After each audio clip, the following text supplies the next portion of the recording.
It's no secret that the lore and world of Fear and Hunger was heavily inspired by and borrows from the Berserk series by Kentaro Miura. Both have dark and harsh medieval worlds which are filled with brutal conditions, bloody fights, and dark beings of untold power which influence the world. Within Fear and Hunger, there are multiple concrete references to Berserk, and some which are more speculative, and today I am diving into all of them. Miro, the creator of Fear and Hunger, has stated most of the references to Berserk are coincidental, but after you see how similar a lot of them are, it's hard to unsee their connections to Berserk. Please note, there will be heavy spoilers for both Berserk and Fear and Hunger, so you have been warned. And let me know below if there are any Berserk references I may have missed or other connections you have seen in-game. Starting with the most obvious reference and inspiration, Lagarde is a near one-to-one copy of Griffith from Berserk. We see this in their backstories, ambitions, and character arcs, and you can even see Lagarde's design has some hints of Griffith within it. In the world of Berserk,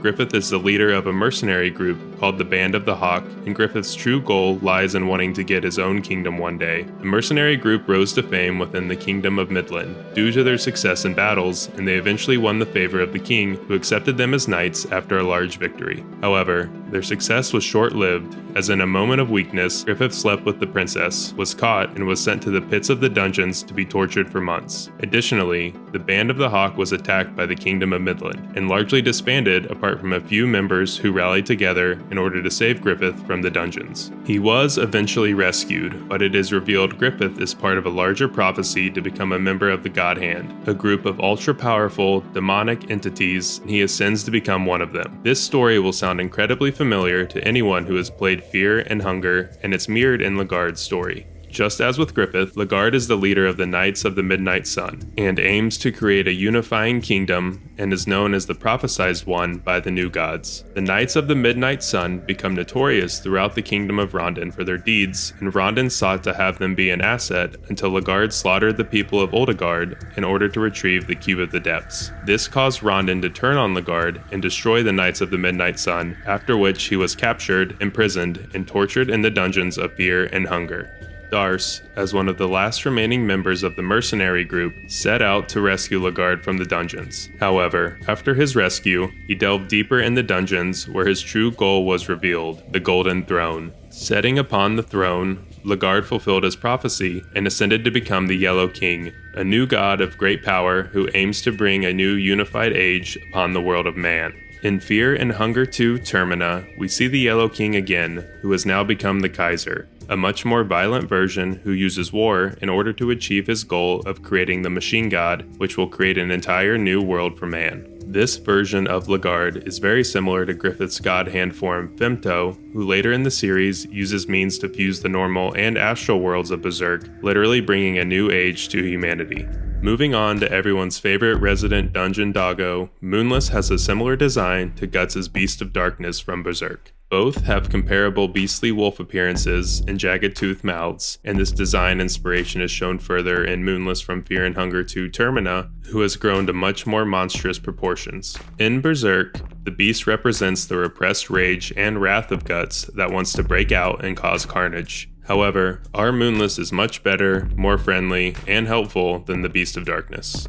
The disfigured Schroeder is almost an exact copy of the Torturer from Berserk, who was in charge of inflicting pain and anguish on the imprisoned Griffith. Schroeder does the same to Lagarde when he is brought to the dungeon, but fortunately, or unfortunately depending on how you look at it, he wasn't able to dismember Lagarde anywhere near to how Griffith was. Both Torturers have small, misshapen bodies, and find intense joy and purpose in the agony they cause to their subjects of torment. However, the Torturer from Berserk doesn't have any further backstory than being a career sadist, but Schroeder has a much more fleshed out character past, which details how he was a holy knight of the Vatican before being captured in a battle by an imposing army, and the time during his imprisonment transformed his mind and body into the twisted versions we see in-game. Additionally, if you choose to give Buckman to Schroeder, then tell Sir Seymour about it, Schroeder will meet his end in a similar manner to the Torturer from Berserk, who was skewered by Guts' two-handed sword, just as Sir Seymour does to Schroeder.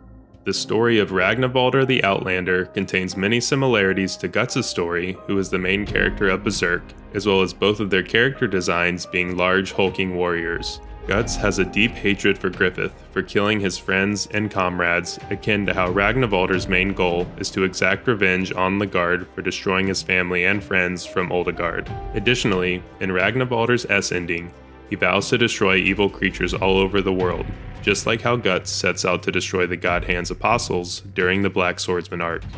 Darce the Knight bears many connections to Casca from Berserk.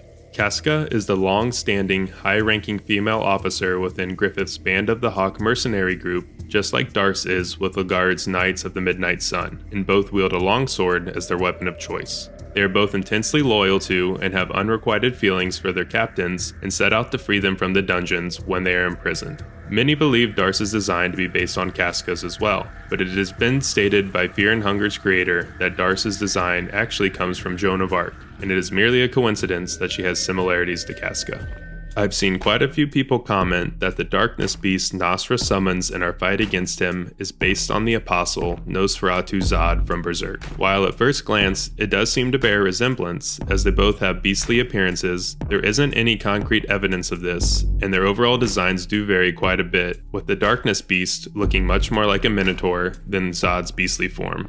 Now time for a cut enemy. In the game files, there is a cut demonic horse enemy, which is very similar to the fan favorite possessed horse from Berserk. This enemy doesn't have a finished design and seems to have been scrapped early on, but it was most likely meant to be the horse we find in the starting area outside of the dungeon's main gate. I'm guessing it would have been alive when you return to this area after exploring the dungeon, but seeing the behavior of the demonic horse from Berserk, it's probably for the best that this enemy didn't make it into Fear and Hunger.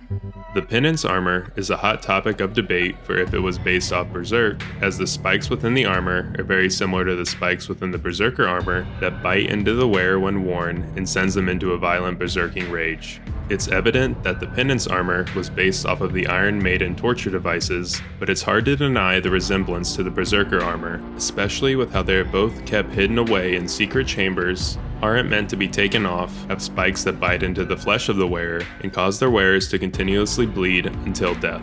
And those were all of the Berserk references and similarities I have found in Fear and Hunger, and it's far from the only series that Miro referenced when creating the game. Let me know below any other that you noticed or that I missed, and I'd like to give a shout out to the Omniworld channel members for their support. As always, please be sure to like and subscribe for weekly Fear and Hunger lore videos.